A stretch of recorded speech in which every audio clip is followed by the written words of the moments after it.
Does it work? It's all very nice to talk about learning Arabic or Chinese, but it's not really practical. I mean, we tried Esperanto as an international language, it didn't work. French used to be the diplomatic language, it didn't work, simply because there weren't enough people speaking French. So English is just, pushed ahead. It's probably more efficient to concentrate on learning English, and as you were saying, teaching in English. It's not from a imperialistic point of view, whether it be American or English or whatever. It's just a language that everybody seems to speak at the moment. The second question, the question I have is, why do we burden children with learning Latin at school? Instead of Latin, you could teach them Spanish or French or whatever. This Latin thing is a waste of time. It just takes up too much time and energy. And that's one issue you could do at the school level already before the university. And the last one, since there seem to be politicians here, is teach finance and economics at school already. You're leaving too many children out there with no knowledge of finance or what an interest rate is. These people have to just take decisions, to feed their families later on in life. These are very important things that have to be addressed. Thank you. Here's another one.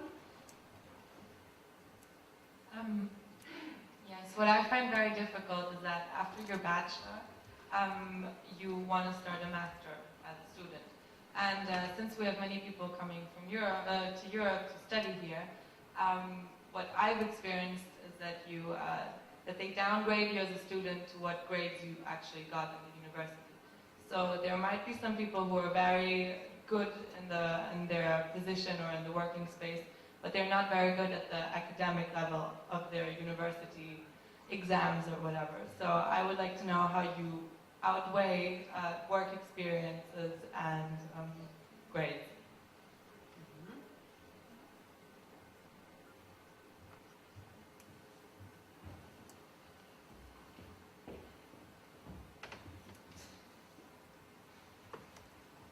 I have a quick question. Along with the discussion of internationalization, globalization, and in contrast to that, understanding local cultures, have you also thought a lot about the trend to relocalize? In other words, to think global but to act locally, and because there has been like a growing trend for economic reasons to relocalize.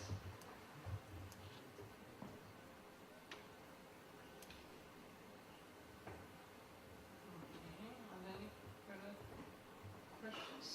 One more here, up there in the middle.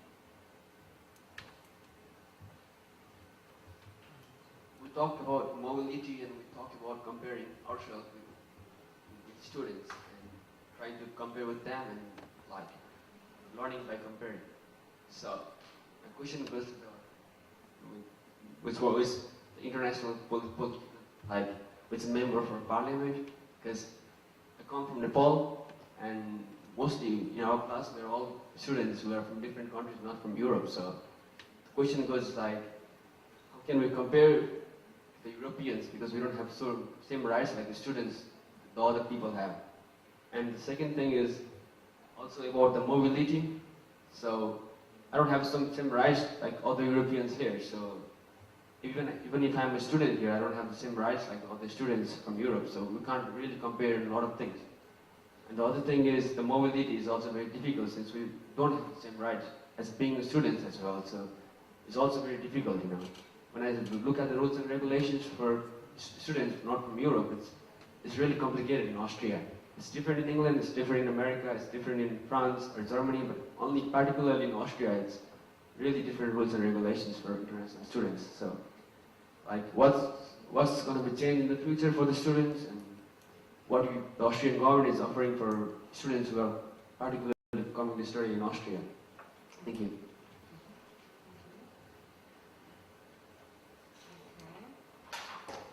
So thank you for your questions, all the three representatives collected them and wrote them down.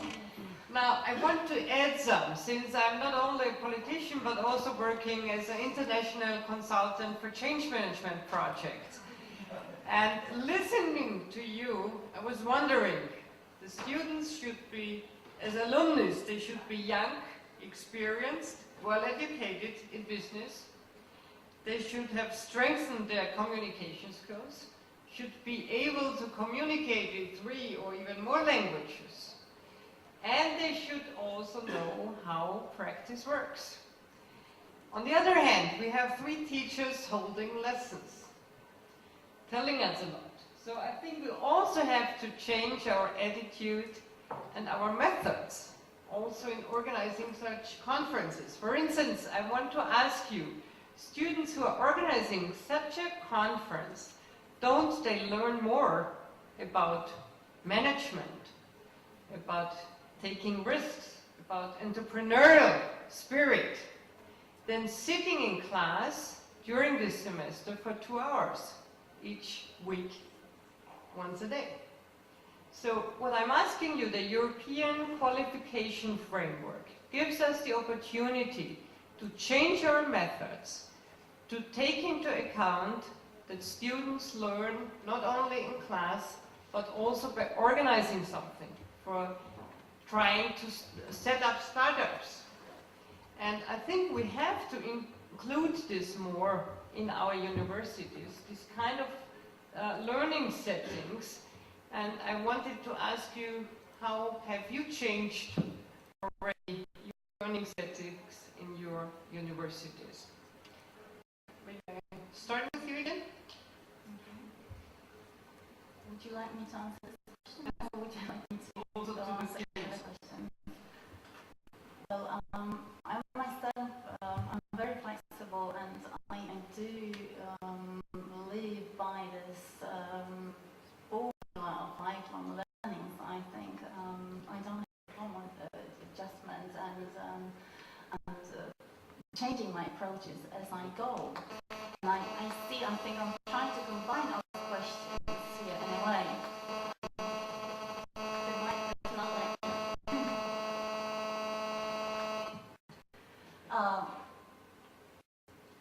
Addressing the first question, well, the reason why I think we haven't been talking about primary and secondary education here is because focus is on higher education. But of course, I agree, and I see it in Saudi Arabia right now that the whole educational process starts in forming years. Well, I teach language acquisition actually as well. I'm also an applied linguist, so I do realize that we're learning to a certain degree in what we require in terms of personality traits and key skills and characteristics is something that happens in the 4 years, and then it's very difficult to change a person. I'm sure Sophia remembers we talked about it in our classes when it comes to convincing a recruiter, yes, I can do this, I can learn Chinese within 3 months, I can learn to be flexible, mobile, I can change my attitude. Well,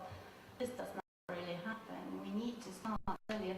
And why do I want to mention Saudi Arabia? Because the focus there is very much on higher education, but there's nothing really happening, not much happening at the level of primary education. And coming back to the question about localization, the reason why I mentioned this time, I always keep saying, yes, of course, speaking global and acting local is fine, but in the view to global competition, now, if the question is that the key? Now, and you have to assume that we talk about relocalization, we need to have some kind of legacy in terms of educational tradition, let's say, in a given region. Now, if you look at towards Middle East, if you look at Saudi Arabia, for instance, 30 years ago, you can imagine the majority of the population was illiterate. Now, we have this path they've gone down. What happened in those last 30 years? It's revolutionary.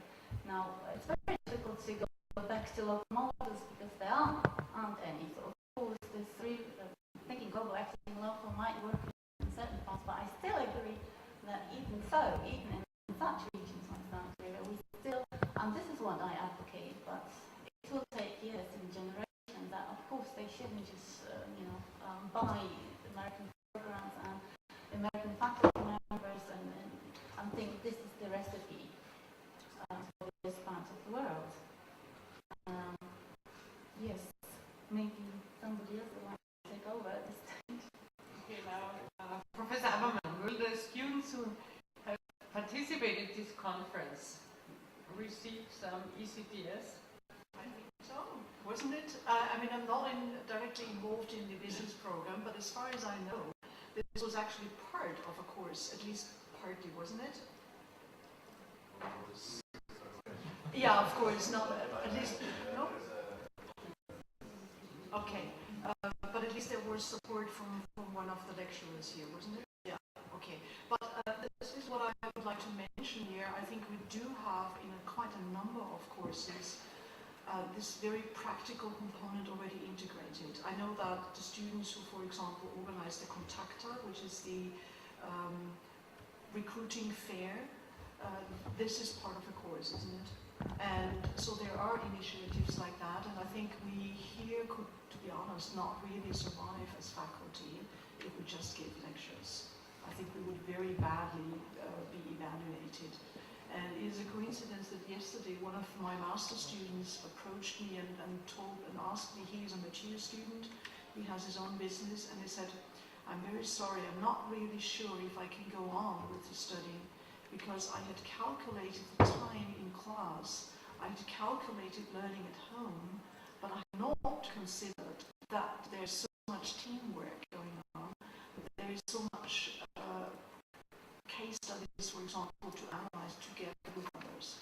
So I think we do actually consider that, but we also have to be careful. I don't think we should throw out the baby with the bathwater, because if we think about learning styles, people learn in different ways. So I think we have to provide the variety. I don't think we should do wholly away with certain types of lectures are okay to a certain extent, I think. Still. Thank you. Professor Puncho-Rickman, many of the staffs and members now in the audience mentioned the school system. And the school system, the education system, university system, education system as a whole, what do you think has to be changed to be more globalized in Europe and to have a broader point of view of our students that they are interested to go and travel and to raise their mobility? Well, I don't think they don't like to travel. The problem is they don't like to work abroad or study abroad, because that, of course, includes a completely different attitude. You have to fight your way through a foreign administration, cope with other methods of teaching or other cultures of teaching. That is the reason why I said you have to prepare them very early on in raising the awareness that the place where you live in is not the only place in the world, and that the actions of this person will affect those of others far away. And I should like to contradict for one moment this sir sitting out there who challenged me on English and other languages. I never said that we should skip English. Beware, of course not. But if you really want to understand how a specific culture ticks, the English will not be enough. That is all what I said. I know how important or what a challenge it is to learn even Slavonic languages, which are just out there.